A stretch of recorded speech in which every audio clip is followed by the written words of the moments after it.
बघा, प्रश्न आहे पोलीस भरतीसाठी विचारलेला. 2 साडी आणि 4 शर्ट यांची एकूण किंमत 1600 रुपये आहे. तरी एवढ्याच किमतीत एक साडी आणि 6 शर्ट विकत घेता येऊ शकते. जर एका व्यक्तीला 12 शर्ट विकत घ्यायचे असतील तर त्याला किती रुपये द्यावे लागतील?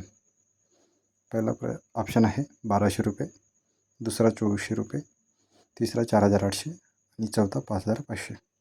बघायला साधी आणि सोपी पद्धत आहे. आपण दोन साड्या किती रुपयाला घेता येतो? 2 साड्या आणि 4 शर्ट. 2 साड्या आणि 4 शर्ट किती रुपयाला घेत आहे? 1600 रुपयाला.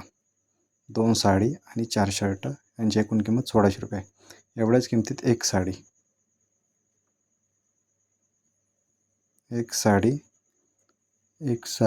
आणि 6 शर्ट ते पण किती रुपयाला घेत आहेत? 1600 रुपयाला घेत आहे. आता बघा,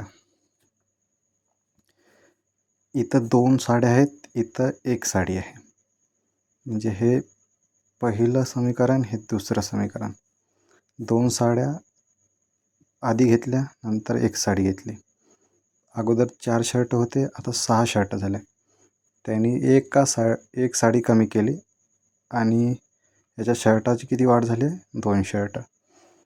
म्हणजे एका साडीच्या किमतीत 2 शर्ट येत आहेत. कळत आहे का? हे बघा, 2 साड्या अगोदर होत्या, नंतर एक साडी राहिली. पहिले 4 शर्ट होते, आता 6 शर्ट झाले. जर आपण ही पण साडी नाही घेतली तर आपल्याला शर्ट मिळतील 8. आणि त्या 8 शर्टांची किंमत, कारण की किंमत सारखी आहे, तर आपल्याला साडी नको आहे, आता शर्टच घेऊन टाकू आपण सरळ. तर ते शर्ट होतील 1600 रुपयाचे. म्हणजे 8 शर्टाची किंमत 1600. तर एकाची किती? तर 1600 भागिले 8, 8 एक 8, 8 दोन्ही 16, म्हणजे 200 रुपये. शर्टाची किंमत 200 रुपये.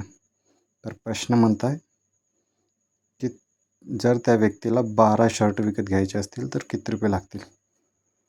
तर सिंपल आहे. आता 12 शर्टची किंमत होईल 200 गुणिले 12, तर ते होईल 2400 रुपये. ऑप्शन क्रमांक 2. धन्यवाद.